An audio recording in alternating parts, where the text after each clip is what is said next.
వచ్చేటట్టుగా రాస్తారు. అదే నేను చెప్తున్నా. ఓకే ఓకే సార్, ఒకటి ఇప్పుడైతే మీరు అప్పట్లో యాపిల్ నుంచి మీకు మెయిల్స్ వచ్చాయని చెప్పారు.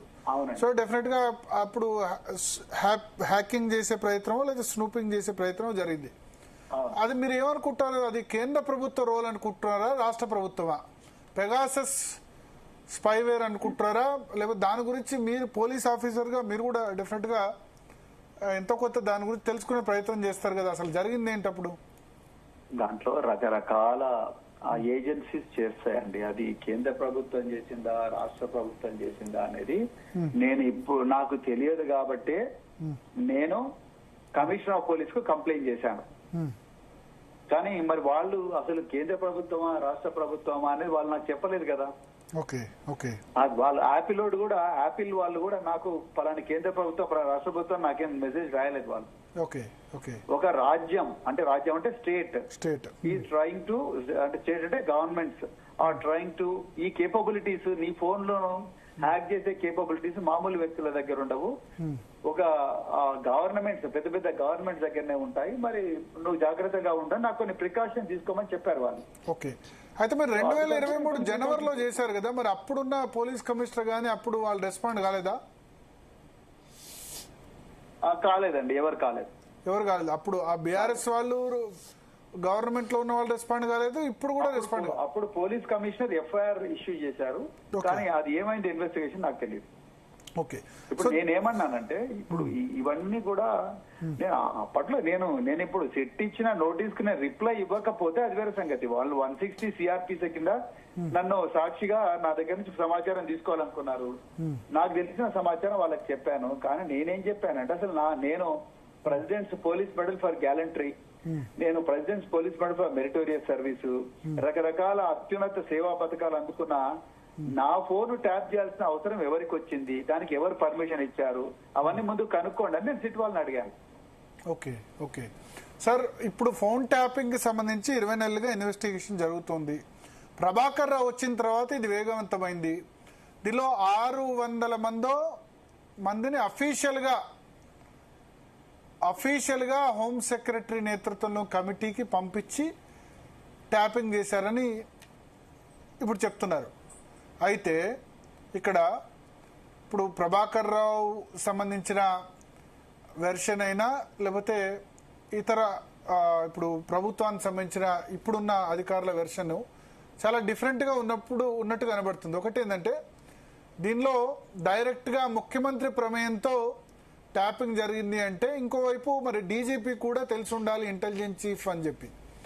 సో జనరల్గా ఇప్పుడు ఇంటెలిజెన్స్ చీఫ్ చేసే ప్రతి చర్య డీజీపీకి తెలుస్తుందా, లేదా intelligence chief directly report to CM కాబట్టి తెలియకుండా ఉండేందుకు అవకాశం ఉంటుందా? పోలీస్ హైరార్కీలో ఎట్లా ఉంటుంది?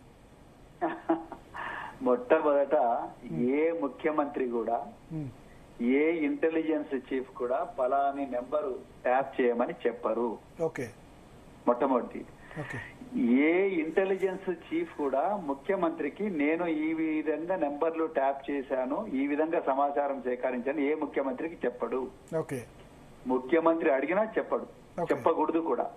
చెప్పిందంటే అతను ఇంటెలిజెన్స్ చీఫ్ పదవికి అర్హుడు కాడు ఆ వ్యక్తి. మొట్టమొదటి పాయింట్. రెండో పాయింట్, ఈ ట్యాపింగ్ అనే ఈ ఇంటెలిజెన్స్ చీఫ్ అనే వ్యక్తి ముఖ్యమంత్రికి సమాచారం ఇచ్చినా డీజీపీనే హెడ్ ఆఫ్ ద డిపార్ట్మెంట్. అందరూ డీజీపీకి లోబడే పనిచేయాలి. DGP is the head of the department, head of the entire police force. Intelligence అనేది పోలీస్ ఫోర్స్ లో ఒక భాగం. అంతే తప్ప నేను ముఖ్యమంత్రికి సమాచారం ఇవ్వాల్సి వచ్చినంత మాత్రాన డీజీపీకి నేను అకౌంటబుల్ కాదు, నేను డీజీపీ కింద పని. రోజు మార్నింగ్ సీఎం కి వచ్చి బ్రీఫింగ్ చేయాల్సి ఉంటది కదా ఇంటెలిజెన్స్ చీఫ్. రోజు కాకపోతే రోజుకో వారం రోజులకో ఒకసారి రాష్ట్రంలో శాంతి భద్రతలు ఏ విధంగా ఉన్నాయనేది చెప్పాలి.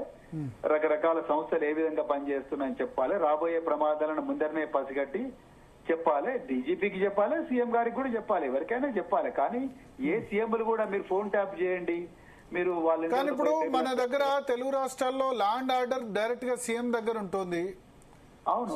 సో హోమ్ మినిస్టర్ దగ్గర లా అండ్ ఆర్డర్ ఎవరు ఇవ్వట్లేదు కాబట్టి డైరెక్ట్ గా సీఎం కు రిపోర్ట్ చేస్తున్నారు. అసలు డీజీపీతో సంబంధం లేకుండా ఉంటున్నారు. ఇక్కడనే కాదు, కేసీఆర్ దగ్గరనే కాదు, అది అంతకుముందు కూడా అందరూ అలా అనుకుంటారు, కానీ అట్లా కాదండి. ఇంటెలిజెన్స్ చీఫ్ డీజీపీ కూడా మాట్లాడతారు, అట్లేం కాదు. డీజీపీ కూడా తెలుస్తాయి, తెలవాలి కూడా. సో అంటే బిజినెస్ ఏదైనా తప్పు జరిగితే డీజీపీని అడుగుతారు, ఇంటెలిజెన్స్ చీఫ్ ని అడగారు. ఎందుకంటే ఇంటెలిజెన్స్ చీఫ్ గురించి ప్రజలకు సంబంధాలు ఉండవు, ప్రజలకు తెలియదు ఆయన గురించి. ఓకే, అంటే బిజినెస్ రూల్స్ ఏం చెప్తున్నాయి సార్ దీనిలో? బిజినెస్ రూల్స్ అయితే క్లియర్ గా, బిజినెస్ రూల్స్ నేను చెప్తున్నాను కదా, బిజినెస్ రూల్స్ చాలా క్లియర్ గా టెలిగ్రాఫ్ చట్టము తద్వారా వచ్చిన గైడ్ లైన్స్ వీటన్నిటి ప్రకారం ఏంటంటే ఏదైనా ఒక కాంపిటెంట్ అథారిటీ ఉంటదండి. కాంపిటెంట్ అథారిటీ వచ్చేసి ప్రిన్సిపల్ సెక్రటరీ హోమ్. అదే విధంగా కాంపిటెంట్ అథారిటీ పర్మిట్ చేస్తేనే నెంబర్లు ట్యాప్ చేయాలి. ఒకవేళ వెంటనే ఆయన ఇవ్వకపోయినా 3 రోజుల లోపల ఆయన ఇవ్వాలి, లేకపోతే 7 రోజుల లోపల ఆ ఫోన్ ఆటోమేటిక్ గా డిలీట్ అయిపోతుంది. రెండవది, వీళ్ళు ఎన్ని నెంబర్లు ట్యాప్ చేసినా తర్వాత వాటికి జస్టిఫికేషన్ కూడా ఇవ్వాలి. 6 నెలలకు ఒకసారి రివ్యూ కమిటీ కూర్చుంటుంది, దాంట్లో చీఫ్ సెక్రటరీ ఉంటారు, అదే విధంగా లా సెక్రటరీ ఉంటారు, సెక్రటరీ జనరల్ అడ్మినిస్ట్రేషన్ డిపార్ట్మెంట్ ఉంటారు. ఈ ముగ్గురు అప్రూవ్ చేయాలి. వాటిని అప్రూవ్ చేసిన తర్వాత 6 నెలల తర్వాత ట్యాప్ చేసిన రికార్డులు ధ్వంసం చేయాలి. ఇది రూలు. ఓకే, ట్యాప్ చేసిన రికార్డు ధ్వంసం చేయాలా? 100% చేయాలి. మరి ఇప్పుడు అసలు దాని మీద కేసు కదా, ట్యాప్ చేసిన దాన్ని.